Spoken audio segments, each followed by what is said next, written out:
पिछले 2 दिन से कुछ हालात ऐसे बने हैं कि हॉस्पिटल में थोड़ा सा अनरेस्ट हो गया है डॉक्टर्स कम्युनिटी में। तो हमारे एक पब्लिक रिप्रेजेंटेटिव हैं, उनकी कुछ शब्दों से कुछ लोगों को ज़रा अच्छा नहीं लगा, तो उससे बार बार होने से थोड़े से वो डिस्टर्ब हो गए और हमारी डॉक्टर्स फ्रेटर्निटी और पैरामेडिकल स्टाफ उन्होंने आज फिर ओपीडी की सर्विसेज को सस्पेंड कर दिया। सिर्फ ओपीडी की सर्विसेज, बाकी सर्जरीज एमरजेंसी वगैरह सब कुछ डील हो रही है और हमारी उनसे बात चल रही है और उनकी जो ग्रीवेंसेस हैं वो हमने ले ली है उनसे और उनको एप्रोप्रिएट क्वार्टर्स तक हम पहुंचा देंगे। जो हमारी ड्यूटी बनती है एक प्रोसीजर के तहत, उनकी जो भी ग्रीवेंसेस हैं हमने भी सुनी है। पिछले 1.5 घंटे से हम लोग इकट्ठे ही बैठे हैं, तो जो उनकी जेन्युइन ग्रीवेंसेस लग रही है वो हमने उनसे ले ली है और जो अंडर रूल्स है हम आगे प्रोसेस करेंगे। People are feeling insecure. हमारे यहाँ कई स्टूडेंट्स और जीएनके से बाहर से हैं, उन्होंने कहा कि हम शायद यहाँ से छोड़ के निकल जाएंगे, we are feeling very unsafe. तो एक मैटर ऑफ पैनिक है, सिचुएशन ऑफ पैनिक क्रिएट हो गई है। We are trying to defuse it. तो हमारे जो प्रोमिनेंट सिटीज़न है जिनकी उनका अपना काम करने का तरीका है, हम उसके अगेंस्ट नहीं बोल रहे हैं। कुछ उनकी भी कुछ प्रिविलेजेस हैं, मगर कई बार क्लैशेस हो जाते हैं वर्ड्स के। आफ्टर जो काम कर रहे हैं लोग, जो काम करने वाले लोग हैं, वो भी उतने ही हर्ट होते हैं और हर कोई गलत नहीं होता। अगर कोई गलत है, अगर हमें कोई उसके खिलाफ एविडेंस मिलता है तो हम लोग एक्शन भी लेंगे। तो क्योंकि इन जनरल बोला गया है कि डॉक्टर्स कम्युनिटी गलत है, मुझे नहीं लगता कि ये बड़ा ज़्यादा लॉजिकल बात है। क्योंकि जो भी कोई डॉक्टर बनता है, हमारे क्यूरिकुलम में कहीं भी पेशेंट को मारना या लूट खसूट करने का कोई प्रोविज़न नहीं है। क्यूरिकुलम में कहीं नहीं आता, ना ही सिखाया जाता है। हर कोई पूरी डेडिकेशन से with in the existing environment depending upon the resources काम करने की पूरी कोशिश करता है। और मैं आपको ये पूरा विश्वास दिला सकता हूँ कि हमारी सारी टीम, जितनी हमारे पास मैन पावर है, जितना हमारा काम है ना, जितना वर्कलोड है, उसके कंपैरिजन में हमारी मैन पावर बहुत कम है। मगर हमसे एक्सपेक्टेड तो वही है कि हम पूरी मैन पावर पे जितना काम करें।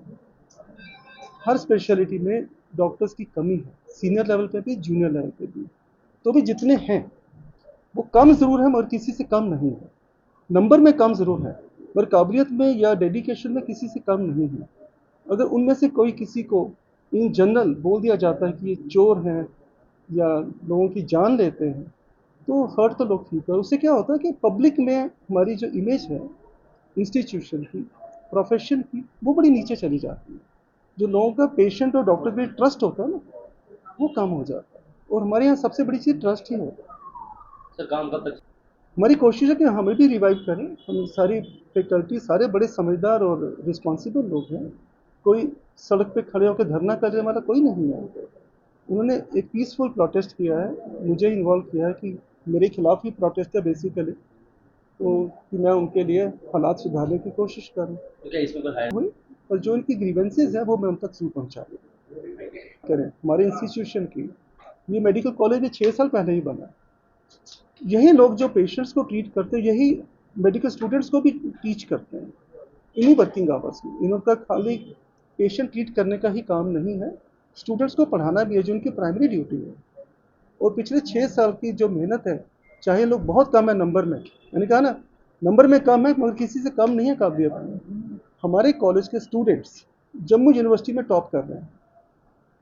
जितने भी सर मेडिकल कॉलेजेस हैं जम्मू डिवीज़न में, हमारे स्टूडेंट्स ही फर्स्ट आ रहे हैं उनमें। तो वो किन के कारण आ रहे हैं? इन्हीं डॉक्टर्स के कारण, जो यहाँ भी काम करते हैं और उनको पढ़ाते भी हैं। तो उनकी डेडिकेशन वहाँ से भी प्रूव होती है। तो हम हर की चोर है।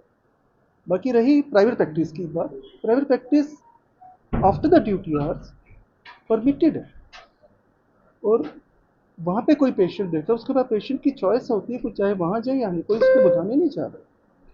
अगर कोई ऐसा केस है, अगर किसी को लगता है कि कोई वर्किंग आवर्स में प्राइवेट प्रैक्टिस कर रहा है, या कोई ज़बरदस्ती यहाँ से पेशेंट को अपने क्लिनिक में ले जा रहा है, हमें एविडेंस दीजिए, हम एक्शन लेंगे। सर ये सारी चीज़ें आपके सामने यूनिट का नाम होगा ना, देखिए क्या होता है, यूनिट होता है, खाली एक डॉक्टर नहीं होता उसमें, उनके साथ उनके कलीग्स हैं, रेजिडेंट्स हैं, सीनियर रेजिडेंट, वो टीम के हेड का नाम लिखा जाता है और उन्हीं के सुपरविजन में सब कुछ हो रहा होता है। वो सारे केसेस उनके साथ वो डिस्कस होते हैं, राउंड के टाइम सब देखा जाता है। वो यूनिट हेड का नाम होता है, कंसल्टेंट इंचार्ज का नाम होता है, वो फाइल पर रहेगा। पर ये नहीं एक्सपेक्ट कि वो एक एक पेशेंट पास वही जाएगा, उसकी जो टीम है पूरी टीम देख रही होती है, रिस्पॉन्सिबल वो होता है, रिस्पॉन्सिबल वो होता है, और कोई अकाउंटेबिलिटी तो उसकी आती है। तो there should be clarity. Machine के बारे में तो पूरा आपको एक्सप्लेन कर सकता हूँ, मुझे मशीन का उन्होंने ये भी कहा कि 180 रुपए का जो है यहाँ पर जो है आप पे आए हुए 10 महीने हो चुके हैं, मेरे सामने ऐसा कोई बिल नहीं आया। तो वैसे भी हमने कौन से बिल निकालने हैं? उन्होंने प्रिंसिपल को लिखा हुआ है। हाँ, प्रिंसिपल मैं ही हूँ। नहीं, जो ऊपर है हमने 10 महीने के मेरे टेनियर में ऐसा कोई भी बिल मेरे सामने नहीं आया जिसमें चाय के कप की 180 रुपये कहीं खर्चा हुआ और मैंने बिल पास किया हो। अगर इसके बारे में कोई इंक्वायरी होनी हो तो इट्स मोस्ट वेलकम, मेरे पास भी रिकॉर्ड है। मगर इस तरह की इंफॉर्मेशन मेरे यहाँ से बाहर कैसे गई, ये एक क्वेश्चन मार्क बनता है। अगर मेरे यहाँ कोई फंक्शन हुआ है, मेरे से उन्होंने कहा था कि फंक्शन हुआ है और वहाँ के जो बिल्स हैं वो ऐसे निकाले गए हैं, मैंने एमएलए साहब को भी कहा था, तो मेरे सामने कोई बिल पास नहीं हुआ, मैंने नहीं किया। और अगर ऐसा कोई बिल है मेरी फाइल में है तो पहला क्वेश्चन तो यही उठता है कि मेरी फाइल से निकल के वो बिल बाहर कैसे आया, वो भी सिविल सर्विसेज में अंडर रूल्स। अगर कोई बाहर लेके गया हो सकता है कोई ब्लैक शीप मेरे यहाँ ही हो जिसने ऐसी इंफॉर्मेशन बाहर लीक की है या फिर मिस इन्फॉर्मेशन स्प्रेड करी है। मेरे पास ऐसा कोई बिल नहीं है जिसमें 180 रुपये के चाय का कप हो, किसी ने प्रोजेक्ट किया हो मेरे सामने और मैंने उस बिल को पास किया। तो साथ ही में डॉक्टर्स के नाम लेकर उन्होंने कहा है, उन्होंने ये भी कहा है कि मेरे पास सबूत भी है। अगर सबूत है, आपके साथ डिस्कस हुए हैं या मेरे साथ नहीं, मेरे साथ कोई सबूत किसी ने भी डिस्कस नहीं किया। मैंने हमेशा कहा है अगर कोई सबूत है मुझे दीजिए और मैं आपके सामने एक्शन इनिशिएट करूंगा। ये मैंने पहले भी शायद आप लोगों से, आपके मीडिया पर्सन से मेरी बात हुई थी, किसी ने मुझसे बात करी थी, मैं एविडेंस दीजिए हम एक्शन लेंगे। मैं नहीं कहता कि हम 100% परफेक्ट हैं, गलतियां हमसे भी होंगी, पर जो काम करेगा गलती करेगा, गलती वही नहीं करता जो काम नहीं करता। तो मैं ये कहता कि हमारे यहाँ गलतियां नहीं होंगी। टर्शियरी केयर सेंटर है, हमें हर तरह के पेशेंट, हर डिफरेंट स्टेजेस में पेशेंट रेफर होकर यहाँ आते हैं। किसी की ऐसी कंडीशन होती है कि वो पहुँचते पहुँचते उसके साथ कॉम्प्लिकेशन डेवलप हो जाती है और कई सर्जरीज के बाद कुछ नॉन कॉम्प्लिकेशंस होती हैं। पीछे रिसेंटली भी एक केस हुआ था, वो भी नॉन कॉम्प्लिकेशन थी, उसको रिवाइव करने की बड़ी कोशिश करी गई, मगर उसमें अब मैं उस मामले में ज़्यादा नहीं जाना चाहता, पर हमारी टीम ने बड़ी डेडिकेशन से काम किया।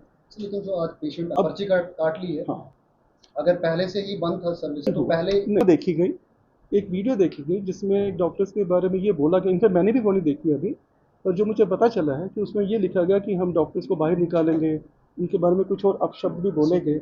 उसके रिस्पॉन्स में मेरी सारी फैकल्टी ने मेरे को फ़ोन किया कि हम फॉर द टाइम में ओपीडी नहीं चलाएंगे, इमरजेंसी सर्विसेज हम पूरी रन करेंगे, जो सर्जरीज प्लान है वो भी चल रही हैं, हम ओपीडी तब तक रन नहीं करेंगे जब तक हमारी बात आप सुन ना लो। तो अब मैं बैठा हूँ, चांस से मेरे गुरु हैं जो यहाँ के पहले प्रिंसिपल हैं डॉक्टर तारिक आज़ाद, जिन्होंने कॉलेज को स्टार्ट किया, वो भी यहाँ पे आए हैं। वो तो हमारे लिए एक फादरली फिगर है सभी के लिए यहाँ पे। मुझे भी उनका फ़ोन आया था, पर वो ठीक है, वो उनकी इच्छा, हम रोक नहीं सकते उनको। आप चाहते हैं कि बातचीत, we are open to any inquiry. First of all अगर कोई एलिगेशन है मुझे एविडेंस भी तो दिया जाए, एलिगेशन तो आप मुझ पर भी कोई भी लगा दें, पर एविडेंस हो। अगर मेरे पे भी कोई एलिगेशन है लेट इट बी इंक्वायर, और कोई कहता है कि प्रिंसिपल करप्ट है तो करिए इंक्वायरी।